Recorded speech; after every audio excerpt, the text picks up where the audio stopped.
Chapter 24. A New World Order. The Bretton Woods Agreement. Near the end of World War II, a major event occurred that would ultimately impact the course of history.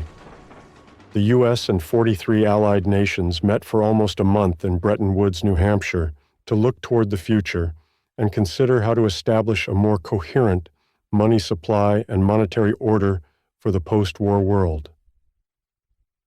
By the end of 1945, all the allied nations had signed on to the Bretton Woods Agreement, an agreement which tied each country's currency to gold and the U.S. dollar. In other words, the Bretton Woods Agreement implemented a gold exchange standard on a scale never seen before, globally. Within this agreement lay a fateful provision, which stated any excess currency could be converted into gold at the U.S. Treasury. So, while U.S. citizens could no longer convert dollar bills to gold, foreign nations now could.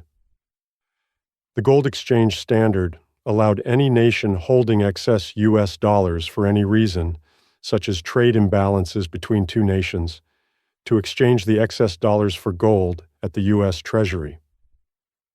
For the next 20 years, the new global monetary system operated effectively, for the most part, as the economies of the world's allied nations grew, expanded, and managed the money supply through an adherence to and practice of this gold exchange standard. But then, historical events threw a wrench in the plans, as historical events tend to do. By the 1960s, with the costs of the Vietnam War skyrocketing, huge amounts of U.S. money were being spent abroad, leaving many nations in possession of excess U.S. dollars. Those dollars were redeemed for gold at the U.S. Treasury under the gold exchange standard, while at the same time, the U.S. economy began to struggle. In other words, gold was rapidly disappearing from U.S. vaults and being transferred into the possession of other nations. We were literally being left with nothing but the paper. Then, in the spring of 1968, the foundations of the U.S. money supply were quietly altered forever when President Lyndon B. Johnson unceremoniously signed legislation eliminating the 25% gold bullion cover requirement for printed dollars, and thereby allowing the U.S. money supply to be increased.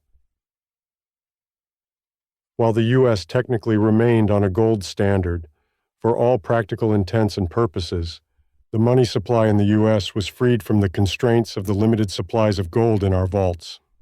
However, while U.S. currency was now domestically detached from the gold bullion cover requirements, internationally the Bretton Woods Gold Agreement remained in place.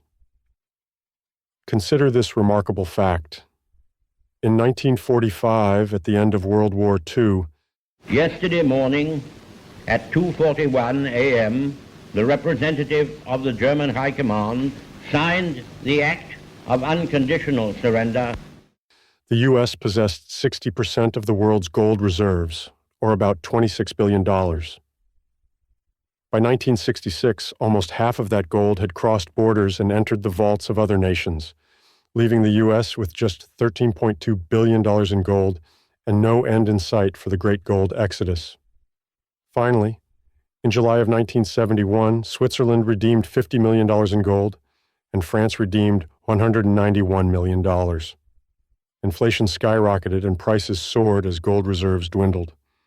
It was then that yet another U.S. president, President Richard Nixon, feeling all the tremors and vibrations of the U.S.'s economic tensions, made the most impactful decision of his political life, and it wasn't what you're thinking.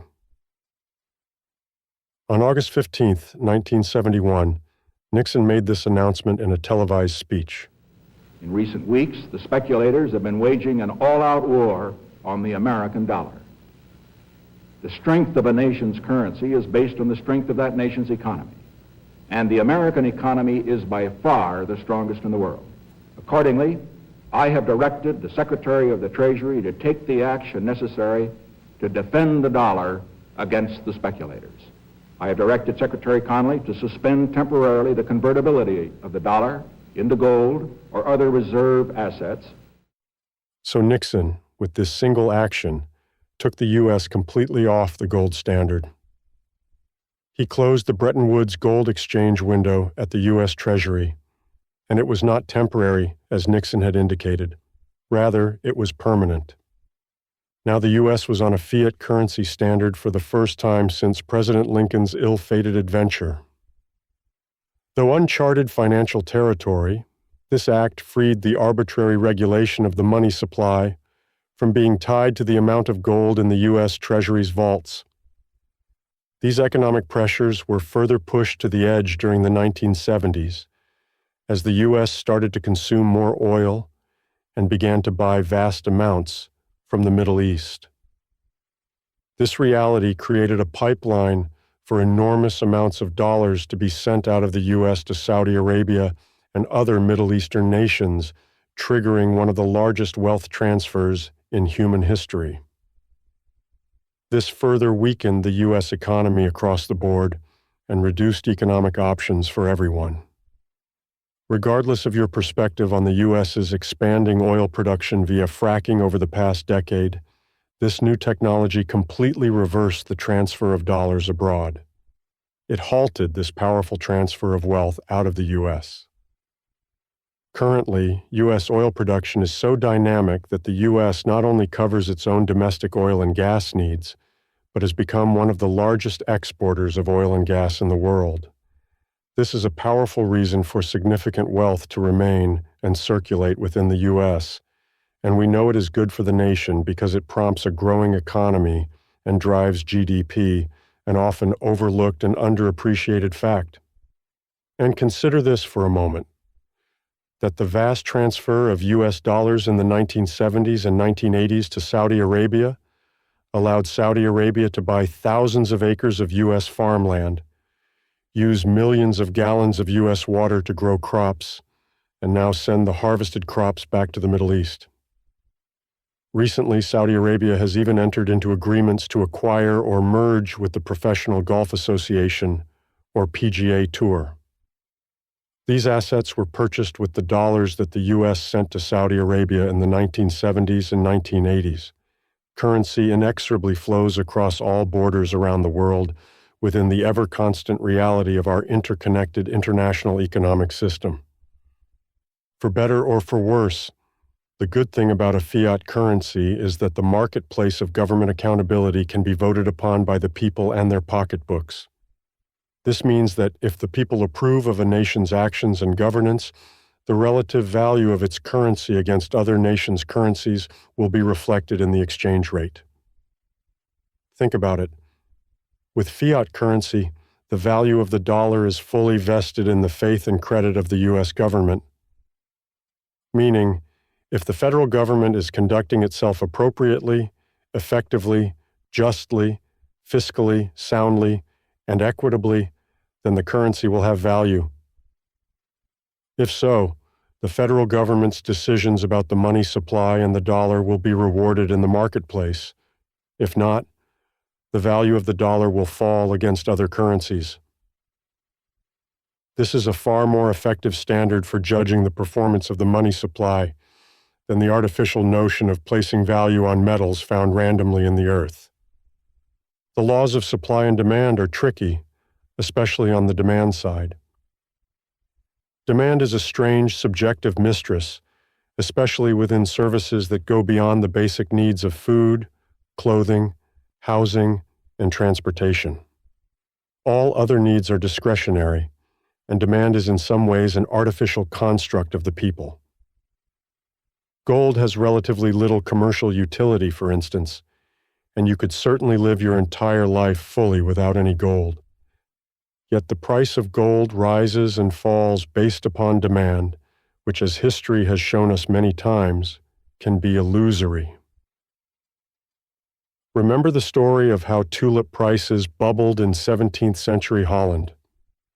Demand rose based upon wild speculation and spiked prices. But demand is a fickle mistress.